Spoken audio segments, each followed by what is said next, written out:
Lesike izindaba ze-1KZN TV ifundela uSamuel Soka Nqulunga ngikubingelele mbukeli nazike ihamba phambili losuni namhlanje. uMalema udumise namaNazaretha ithemba ngenkinga yezinsiza ezikoleni. Umholi we-EFF uJulius Malema uhambeleke ibandla lamaNazaretha eLindantonga kwaNongoma enyakatho nesifundazwe. uMalema uthi ukuhambela kwabo kuleli bandla kuyingxenye yokwakha ubudlelwano namabandla ahlukahlukene. Umengameli we-EFF uJulius Malema ukhonze kanye nebandla lamaNazaretha labevakashele khona inkosi yamaNazaretha asebuhleni unyazi lwezulu ethempelini Lindantonga kwaNongoma. uMalema behambisana nopholo phezulu beqembu uzwelonke okubala kubona unobhala weqembu uMarshall Dlamini kanye noyilungu lesigungu esiphezulu seqembu uGodrick Kati kanye nabaholi besifundazwe. uMalema uthi leli qembu ukuba kulebe ingxenyana inkonzo yanamuhla bekukhombisa inhlonipho njengoba lizosingatha kumgubho wosuku lwabantu abasha kulesi sifundazwe. And we think they've got an important role to play in the transformation of our society. So Sla, because on Monday, King's Wellington Stadium, we have a rally of young people. So Sitei, Sinatala Mabal, and report our presence so that when you see red in KZN, don't be shocked.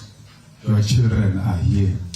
We are the children of this church and we've got a huge respect for it. Thank you.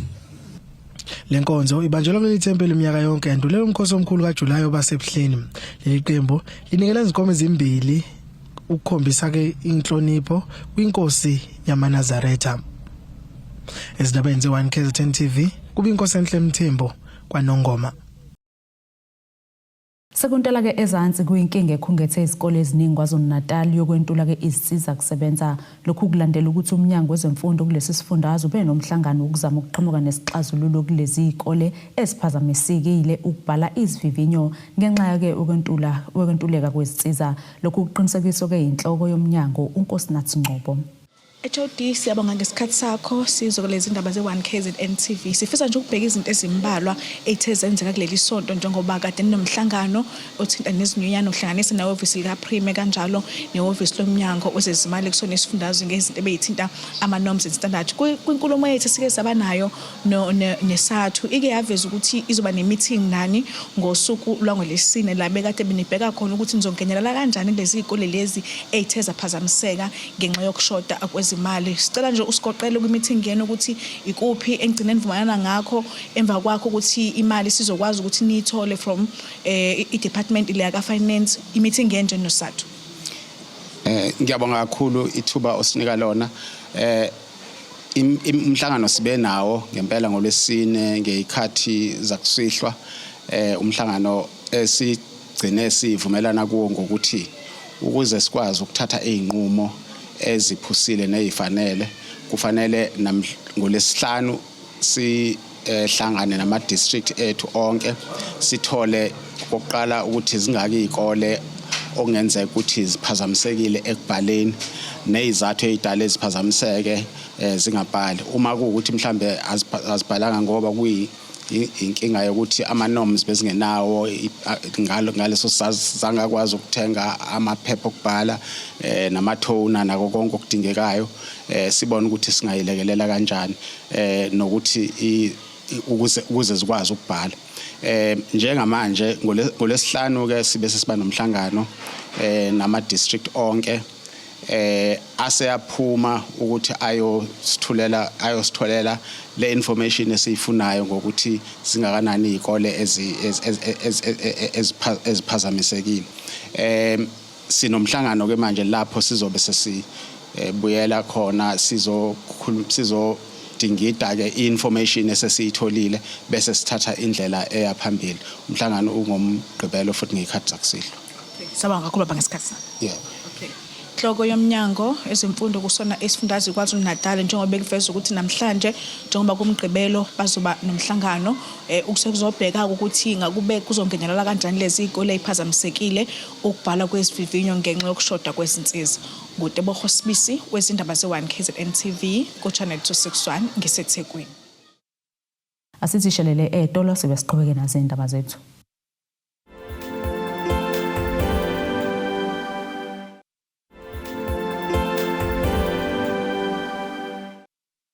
Asikwamukele imbukelo ubukeleke indaba ze1KZN TV nazi-ke ihlokwana kwizona ehamba phambili osukuna namhlanje. uMalema udumise namaNazaretha ithemba ngenkinga yezinsiza ezikoleni. Zisheleke amanzi izigilamkhuba behlalisela ibhojozi umphakathi wasemzingazi kwaMbonambi ngaphandle kancane kwedolobha eRichards Bay ngesikhathi uhlaka lomphakathi olula nobugebengu CPF lubambisene nomphakathi lubamba lezi igilamkhuba ebezingenela imizi yabantu. Ezinye zalezi igilamkhuba kuvela ukuthi ke zivele eNanda kanti ke beziqasheke kweminye yemiqasho ekulendawo. Lezi ngezinye ke zezimpahla ezitholakale nabanye babasolwa ababanjwe uhlaka oluleke lisiza umphakathi lwisana nobugebengu CPF usebenzisana nomphakathi. Lezi impahla zihlanganisa impahla yasendlini ongama TV nokunye ukudla nokunye nje okutholakala endlini. Labasolwa bese behlalise lubhojozo umphakathi njengoba bebamba inkunzi beqhekeza ibisi yabantu kanti kuvela nezitsolo zokuthi ke babuye badlengule. Kule video kamakhala ekhukhini eqoshiwe omunye wabo uyasikhulumela esho ukuthi ke bazenza kanjani lobu bugebengu. Sasikila ku-TV nathi sasenokudla sasathatha naniyayiqeqesha ingane zesikole kuye umuntu aduze iqeqesha ingane zesikole singaphetheli ukuthi bakhombele ngezandla kodwa bakhombe ngezandla umele sathi uphethe kodwa ibhamu usethemba amahle abantu abanaso. Abanye ke balabafana kuvela ukuthi ke ngabendawo kanti abanye babo babaleke eNanda eThekwini baqashe kwemenye imiqasho ekuyo kuyona lendawo. Amaphoyisa abese siqinisekisa lesi sigameko.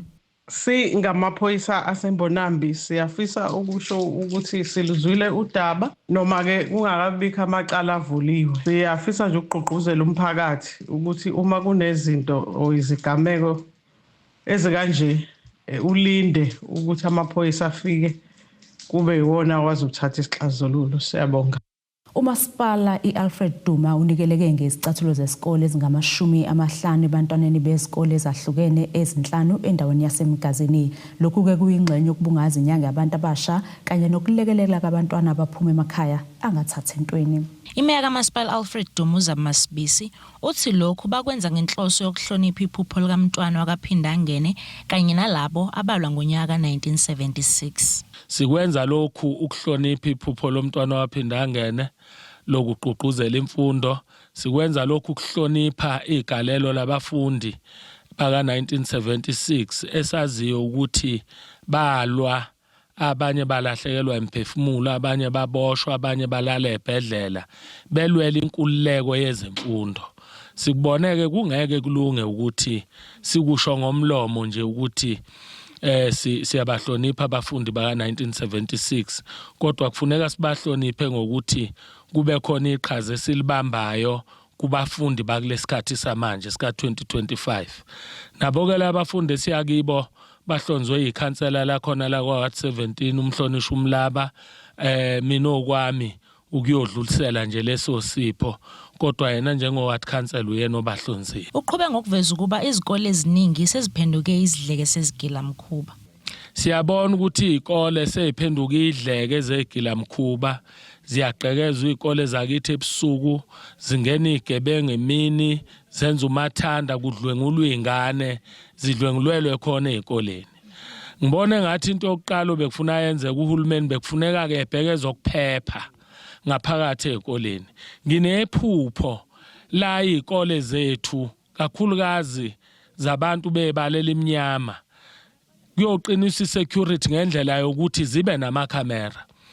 Ngenza isibonelo nje ngengane yase Eastern Cape edumile iduma ngesisehlakalo esayehlela okuthi ucwecwe okungaboshwe umuntu namhlanje akekho umuntu osethathe responsibility okuhlukumeza kacwecwe. Ngithi ukube kodwa kwakukhona amakhamera esikoleni ngoba lento yenzeke esikoleni ngabe ukhona umuntu omataniswa nalesisenzo. Khona manjalo bese gqugquzela intsha ukuba izinikele emfundweni njengoba kungesinye sezikhali zokuba iphumelele empilweni. Yona idinga nje ukuthi ibe nephupho. Mubike umuntu ongenalo iphupho ngoba uvuka ekseni engazi ukuthi kufanele enzeni ngoba likho iphupho elimdrivayo.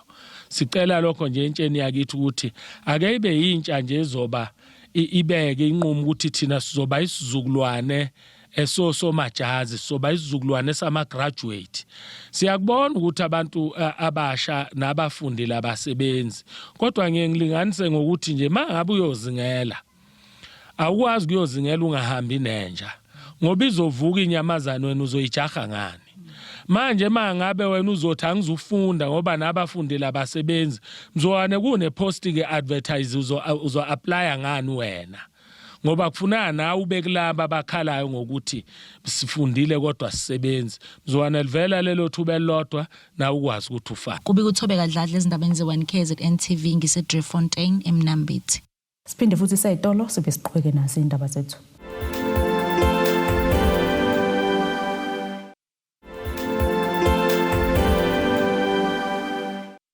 Asiphinde ke sikwamukele mbukelo usabukele zona indaba ze1KZN-TV sikukhumbuzo bekuyizona behamba phambili osona namhlanje. uMalema udumise namaNazaretha ithemba ngenkinga yezinsiza ezikoleni akasibheke ngosini yezomnotho. Izimakethe ke zivale irandi lu-17.95 emaqhathiswa nedola libo 24.32 emaqhathiswa nopondo libo 269 emaqhathiswa neeuro igolide belu $3,424.76 ounce olongahluziwe wona ubu $69.36 umphongolo. Ake sibheke ngosini yezemidlalo.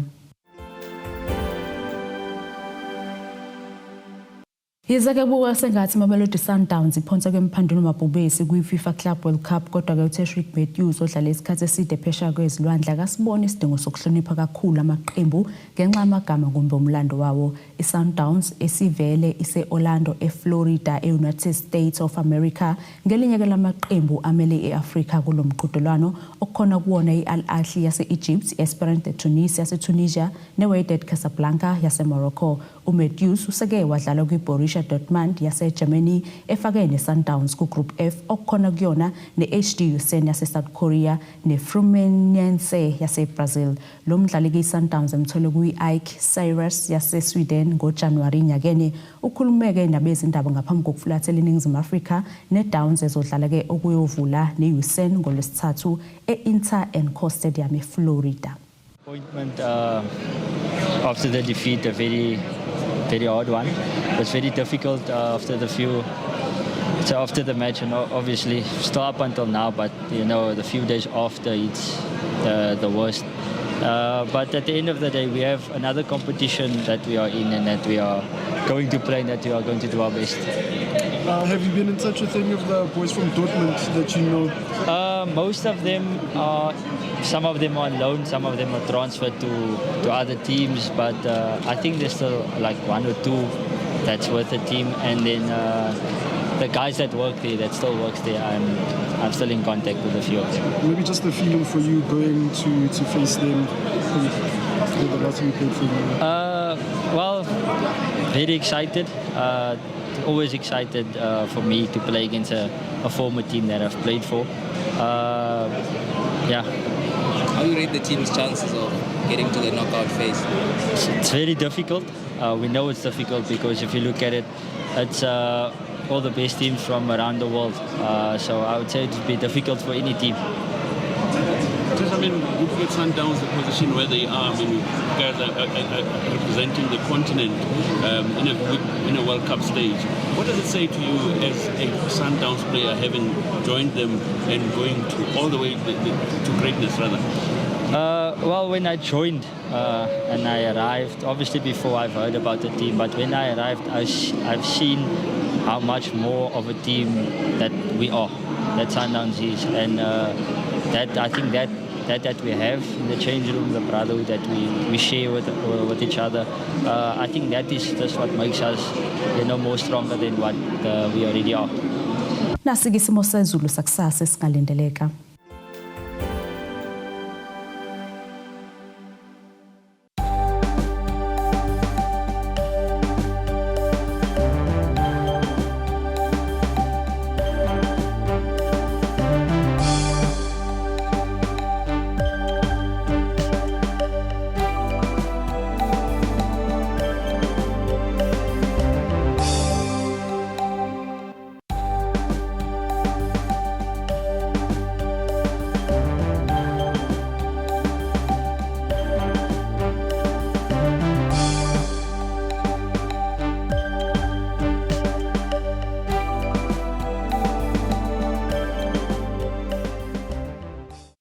Bukeli ziyaguqa bese kuphathele zona usuku namhlanje. Mina nawe sophinde sihlangane ngesikhathi esilandelayo. Nisale kahle. Abethuli bethu bezindaba baxhaswe iThulis Bayview Bridal. Ungabashayela kulezi zinombolo ezivelile.